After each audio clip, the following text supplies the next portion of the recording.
महाराज चरण सिंह की संक्षिप्त जीवनी। महाराज चरण सिंह 1916-1990 राधा स्वामी सत्संग ब्यास डेरा बाबा जयमल सिंह के सतगुरु और प्रमुख थे। 1951 में उन्हें पूर्ववर्ती ब्यास गुरु महाराज जगत सिंह द्वारा उत्तराधिकारी नामित किया गया था।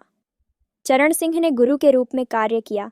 1990 में 73 वर्ष की आयु में हृदय गति रुकने से उनकी मृत्यु तक ब्यास ने लगभग 4 दशकों तक संगत की। 1951 में अपनी नियुक्ति से पहले उन्होंने भारत के हिसार और सिरसा में कानून का अभ्यास किया था। वह महाराज सावन सिंह के दीक्षित थे, जो उनके दादा और महाराज जगत सिंह के पूर्ववर्ती थे। चरण सिंह ने अपने उत्तराधिकारी और गुरु का कर्तव्य अपने दीक्षित और भतीजे गुरिंदर सिंह को सौंपा। जब महाराज जी को सदगुरु के रूप में नियुक्त किया गया, तब तक डेरा विकसित हो चुका था और पूरे भारत में कई सत्संग केंद्र स्थापित हो चुके थे। प्रशासनिक मामलों की उनकी व्यावहारिक समझ ने उन्हें प्रशासनिक ढांचे में बदलाव करने की अनुमति दी, जो संगठन को तेजी से बदलती आधुनिक दुनिया में सुचारू रूप से ले जाएगी। 1957 में महाराज जी ने डेरा की सारी संपत्ति एक चैरिटेबल ट्रस्ट राधा स्वामी सत्संग ब्यास सोसाइटी में रख दी। महाराज जी ने स्वयं समाज के लिए संविधान और नियम कायदे बनाने में मदद की। इस मामले में उनके नेतृत्व ने एक प्रशासनिक ढांचा तैयार किया, जिसके तहत डेरा और उसकी गतिविधियां संचालित होती रहीं। महाराज चरण सिंह का जन्म 1916 में पंजाब के फिरोजपुर ज़िले के मोगा में उनकी मां के घर में हुआ था। उनके पिता सरदार हरबंस सिंह ग्रेवाल महाराज सावन सिंह जी के सबसे छोटे बेटे थे, जिन्हें प्यार से महान गुरु के नाम से जाना जाता था। 22 साल की उम्र में चरण सिंह ने गॉर्डन कॉलेज रावलपिंडी से बीए की डिग्री पूरी की और पंजाब विश्वविद्यालय लाहौर में कानून की पढ़ाई की, LLB प्राप्त करने के बाद 1942 में डिग्री हासिल करने के बाद उन्होंने अपने परिवार के घर के पास सिरसा शहर में एक वकील के रूप में अपनी प्रैक्टिस शुरू की।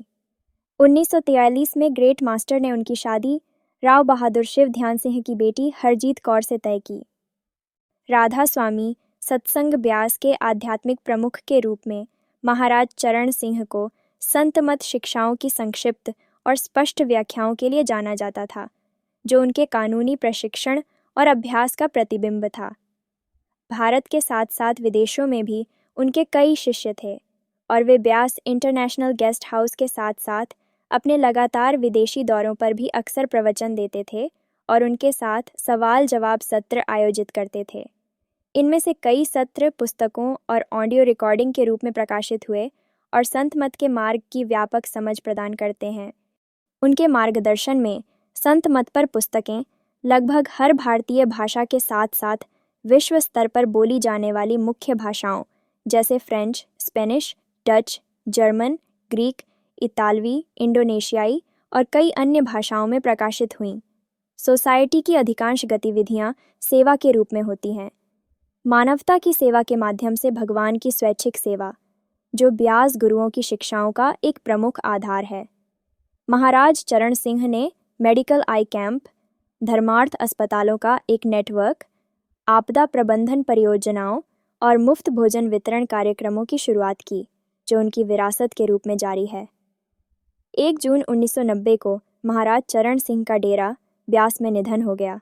उन्होंने राधा स्वामी सत्संग ब्यास सोसाइटी और महाराज Jagat Singh medical relief society Beas के संरक्षक के रूप में अपना अधिकार और जिम्मेदारी गुरिंदर सिंह ढिल्लों को सौंपी, जिन्होंने 36 साल की उम्र में वही जिम्मेदारियां संभाली हैं जो महाराज चरण सिंह ने संभाली थीं 40 साल पहले।